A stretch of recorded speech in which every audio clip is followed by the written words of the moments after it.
everyone, I'm going to introduce this new segment since I watch a lot of artists and I noticed that they talk about their supplies, where they get them from, their favorite ones and stuff, but I wanted to introduce a new element into the artist YouTube community, more like artist community in general, somewhat of how we go through our process and go through our daily thinking, and as well as just have a real talk about certain things. This is kind of like something other than art that I can give you guys to be more connected with me than just seeing me draw. And so it would be a lot better for you guys to get on a more connected with me than just seeing me draw. I just repeated myself. So I'm going to call this Real Talks with Omelet, and hopefully I'll be able to do them at least once a week, as well do 2 videos of me drawing a week. So that's what the schedule I'm trying to get out. I know for sure one drawing video will be going up on the weekends, and the other one will be going up on hopefully like Wednesdays is Wednesdays is Real Talks. The weekend is either 1 or 2 drawing videos, and then wherever I can fit another drawing video throughout the week that didn't get put on the weekend, I'll be putting throughout the week, because I don't get a lot of homework. I do most of my stuff in class, so I have a lot of free time when I get home. Mostly when I get home I sleep, but I'm trying to preoccupy myself, so I keep a pretty nice schedule, you know what I'm saying? So I'll see you guys in the Real Talk.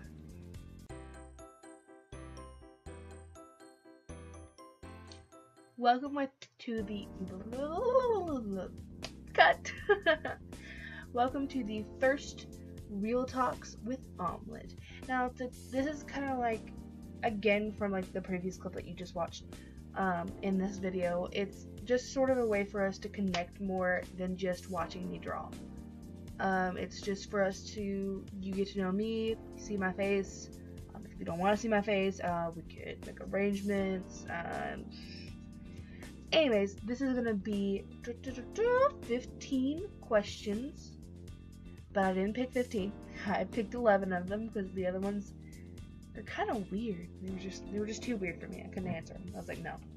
So, question number 1: am I addicted to anything? I'm not addicted to drugs, if that's what you're getting at. But I really do enjoy anime and sleeping. I'm addicted to them. You will find me doing them at some point during the day. You'll find me either watching anime at some point in the day, or I'm going to be sleeping. Everyone sleeps, but I sleep more often than I probably should. My record is 22 hours. Yep.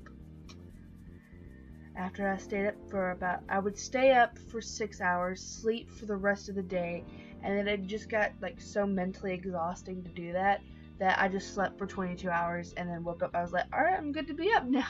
So, moving right along. My favorite animal would possibly, that's so hard to think about, would probably be a horned owl. I really like owls, not in the sense as like those little cute owls that you see on like notebooks and crap, but like the majestic owls that you see in the wild. I love owls. Like the horned owl is my favorite, not because the anime, but because the animal. Okay. My favorite cartoon. Well, technically anime can't be subclassed as a cartoon, but we're just gonna substitute that with anime. My favorite anime currently is Haiku, which is a very popular one. It's going around like crazy, but my all-time favorite that I would also watch over and over again is Say I Love You. It is a cheesy, obviously this is like the most repetitive thing of how it goes, but I love it. I love the characters, I love what happens, and it makes me like all like bubbly inside like a girl, even though I don't normally get that way. My favorite color. Forever I was stuck with blue and green. Not mixed, but just blue and green. But now I've been introduced to this color called maroon, and I'd say It is my favorite color of all time. I love maroon to death. I have maroon shoes, I have maroon pants, I have a maroon shirt, and I have a maroon like bandana thing. I love maroon. Just put it that. If honestly I could have maroon sheets, my life would be made. Favorite movie. My favorite movie of all time. Don't judge. How to Train Your Dragon 1 and 2. That's it, don't judge. You're judging. I know you're judging me right now. But it is my favorite movie. I love dragons to death. Dragons have always been my favorite animal since I was a little kid. So they will always be forever my favorite animal. Awkward silence. Okay. Something I love. Obviously, it's art. I obviously love art. I love to draw. I love to doodle. I love to create things with my hands. And I feel like that is just my gateway to the world. Like, I can just do whatever I want with it. This paper and pencil is all I have, and I can do whatever I want. It just gives me sort of freedom, and I love it. It's like, get your blood pumping. What do I look for in a partner? I picked this one because honestly, it wasn't too over the line, and a lot of people would probably ask this later on, but I don't look for much. Honestly, I don't really look that harshly into looks. Yes, I want you to take care of yourself. I don't want you to completely be like hurting your body, food-wise, mentally. I want you to be a healthy human being, but as in like a facial feature you can't change, a body thing you can't change. I'm not gonna like be like, oh, I'm not gonna date you now because you're crippled or something. No, I love everyone equally, and I also don't like everyone equally, so it's not like, oh, I don't like you because of this. No, I personally don't like you because of this, or I love you because of this. So it's everyone gets shit on every once in a while, so. But mostly I look for companionship. Obviously you're not gonna hoe around. Let's just be honest here. I look for compassion, companionship, compassion, obviously cares for one another. Like, if I'm obviously sad and you know how I act when you know how I act when I'm sad. I obviously am distant, I don't talk that much, and I talk a lot if I'm like in a good mood. And in my normal trait, I talk all the time, no stopping me, I always talk. But if I'm obviously being distant and not wanting to talk to people, I'm obviously not in a good mood or something's bothering me. So obviously see what's wrong, and if I tell you not to worry about it, try to kind of worry about it, because it's just how my mind works. But if I say don't worry about it, they'll pursue, but some of them don't, and I'm like, I need to tell you, but I don't want to be so easy. It's the thing. But just obviously understand me, and we could work together with it. Moving on, my height. Oh, this is a good question. Guys ask me this all the time. It's a thing with girls and boys. They ask about their height. Girls ask because they want taller guys. Guys ask because they want to make sure they're taller than girls. And that comes in a problem for me because I'm 5'10", and when you live in a school where majority of the girls are 5'5" or 5'6" or under, it's kinda weird. There's about 2 other girls around my height that I know of, and I'm pretty sure there's a couple more, but there's not that many. Out of 2,000 kids, there's probably about as many people as I can count on my hand that are taller than me. I know there's one girl in my grade that's 6 foot, so I'm like, praise God, I'm not the tallest person in I'm the tallest girl in my school. Praise. Thank you so much. I hate being this tall. Like, other people just like, oh, you don't want to be this short. Like, I'm content with my height, but it's very hard to act cute, look cute, because I have very tall legs. I have a very stout body type. And so it's very hard to be like, oh, whenever literally you're the same height as your guy. And when you have a bun on top of your head, you're taller than him. So It's very difficult. Most of my guy friends are taller than me, so it works out. You know what I mean? I look fly all the time, so I'm that tall. So a random fact. Ooh, a random fact about me. The fact that this is gonna sound embarrassing.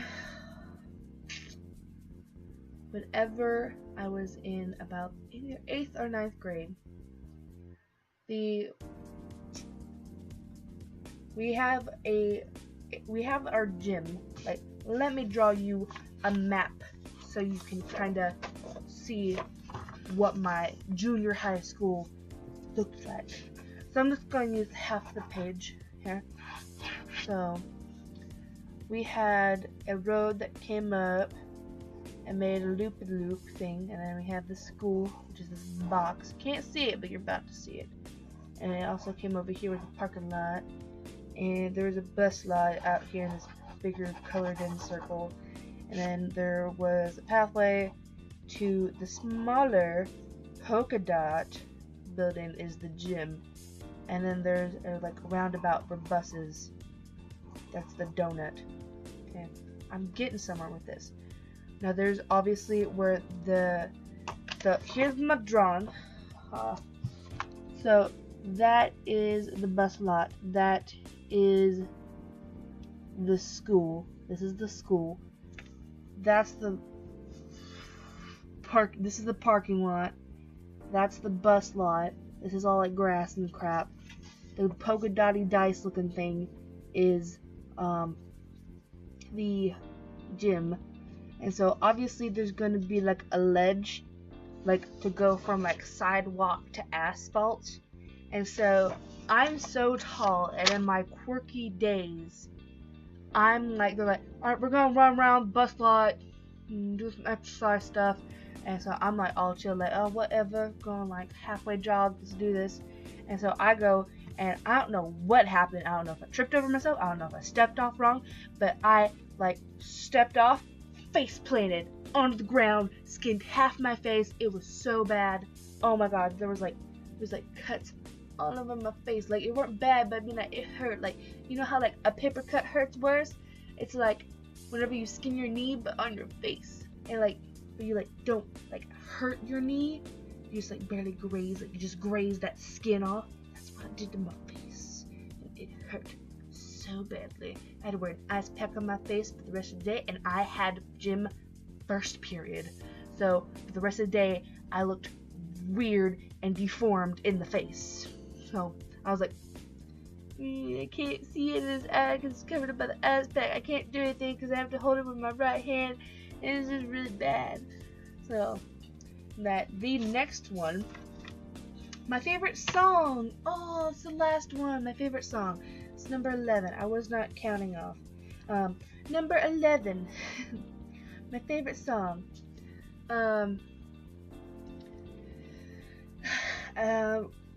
I normally enjoy 21 Pilots the most, but right now I am dead set on loving Death of a Bachelor by Panic at the Disco.